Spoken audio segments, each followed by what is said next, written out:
Our first induction tonight is Jill Suzanne Bailey. This is a posthumous induction. Here's a little bit more about Jill. Her mother, Jan Bailey, reviewed this video. Here now is Samantha Fitzgerald.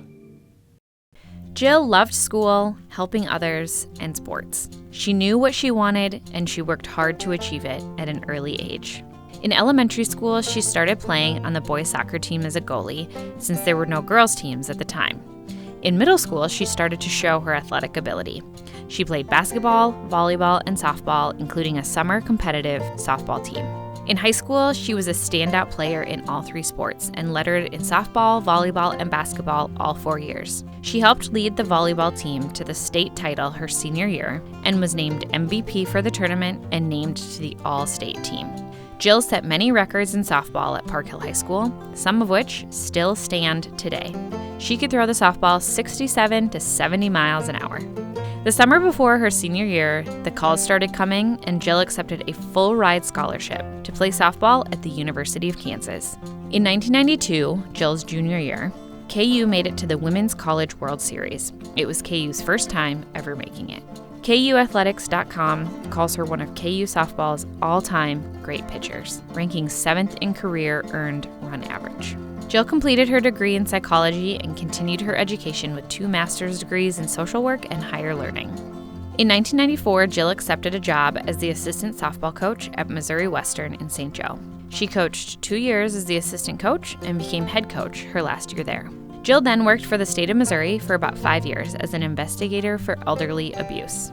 Jill's 3 kids were her everything: Josie, Katie, and Trey. As soon as they were old enough to play sports, she was at every practice and game. She started coaching the girls in softball at the ages of 6 and 7. In June 2014, Jill was diagnosed with 2 different types of breast cancer. She had multiple surgeries, radiation, and chemo for 3 years. While she was battling this disease in 2016, she founded the nonprofit Jill's Hope to assist financially with various therapies. These therapies include Pilates, specialized for breast cancer patients, reflexology, massages, nutrition classes, and more. The foundation also provides kicking chemo buckets to those undergoing chemo treatment. The buckets contain items that cancer patients need while going through their journeys, including blankets, hard candies, note cards, lotion, and chapstick. Jill's Hope delivers the buckets to various infusion centers and hospitals throughout the metropolitan area.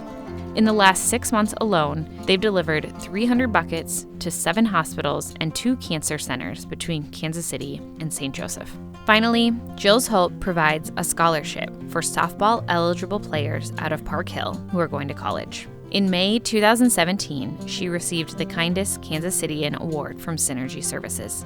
Jill passed away on August 24, 2017, but her legacy lives on through Jill's Hope and through her children. Jill was dedicated to everything she did. She was caring towards others, and she made a huge difference in the lives of many breast cancer patients, even while she herself was battling. We are so proud to induct Jill into the Park Hill Alumni Hall of Fame. Thank you. It is my pleasure to accept the Park Hill Alumni Hall of Fame Award on behalf of Jill Suzanne Bailey. Jill has received many awards in her lifetime, but this award by far is one of the most prestigious, mainly because she is being recognized by people of her community and for her contributions. Jill was humble, modest, and showed little importance of herself. She was always goal-oriented and considered her family, friends, teammates, and people in need before herself. She didn't want or need fanfare. She just wanted to get the job done. Her compassion and love for people was overwhelming. Whether the job was community service, winning a ball game, coaching kids, or visiting a cancer patient, she was always up for the challenge. She always took the lead role in almost everything she did. I remember trying to offer her new experiences as a child. One was a dance class when she was 4 or 5 years old. After the second class, she told me she didn't want to dance. She wanted to play ball. And hence, a new era started and lasted through her college career. Jill's softball coaching abilities were awesome. She coached kids in grade school through and including college. The respect she demanded made her for winning teams. She coached her own two daughters for many years as well. As I can only imagine what Jill would say in her acceptance speech, I do know she would thank all of the family, friends, and people that helped her along the way. She would thank Christy Nesbeth for her nomination. She would thank her mom and dad and younger brother Jared for their support.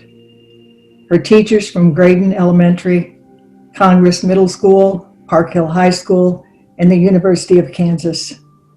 Coaches Debbie Fay, John Orlowski, Don Ray, Dan Aiken, and Caleb Hack, and her many wonderful family members and friends who supported her during her lifetime. Also, she would thank Wendy Bash and Carrie Bailey and many who have helped continue her foundation, Jill's Hope, in support of cancer patients and their families. Her contributions and her legacy will live forever because of them. In closing, again, thank you for this inspiring award in remembrance of Jill. Her family is so honored to accept it.